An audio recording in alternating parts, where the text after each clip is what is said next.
I had a phone call from the senior police officer. I don't want to name him. Senior police officer for Operation Widening, which is the operation which is looking into the News Corporation phone hacking issue.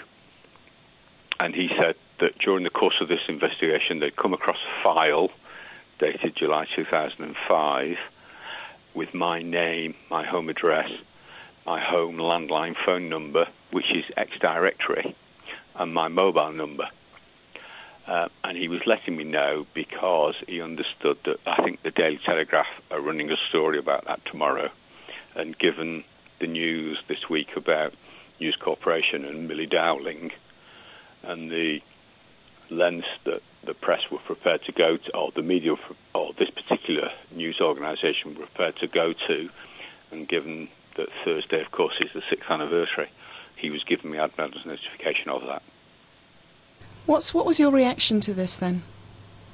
Do you know, in the last 6 years, I've spent all my efforts focusing on the response of the emergency services, the police and MI5. So to realise that possibly, without doubt, the darkest points of anybody's life, when friends and family are phoning you up to talk to you, the thought that the press or this particular journalist was listening into those conversations is beyond description. It's just the darkest of dark moments. Have you spoken to any of the other families that were affected by the 7/7 tragedy? Well, unfortunately, I'm not in a position to do that because I'm not at home. I'm away on business at the moment, and I don't have access to other people's phone numbers.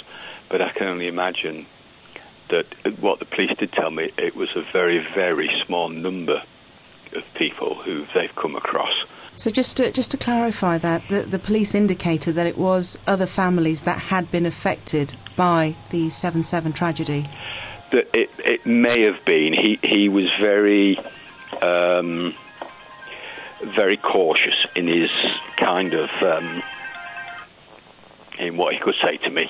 I guess he's obviously sensitive and aware of the nature of this information.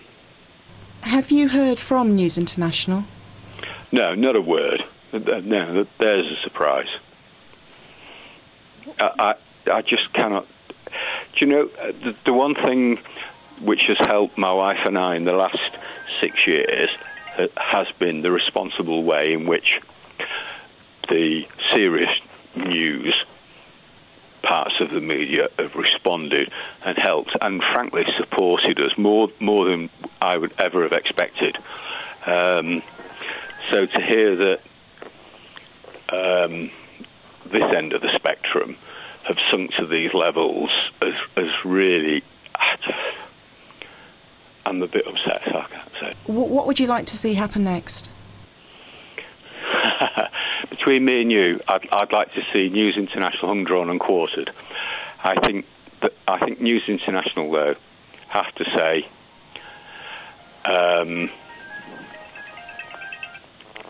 we just unreservedly apologise. We realise we've crossed the mark, or crossed the line, and that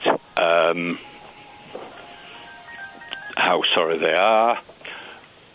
But I honestly don't know. I can't get my head around the whole thought that somebody could be so cold and so callous as to hack into Milly Dowler's family and to hack into our family at the lowest point in anybody's life that you can believe in the sake of some headlines is just beyond belief.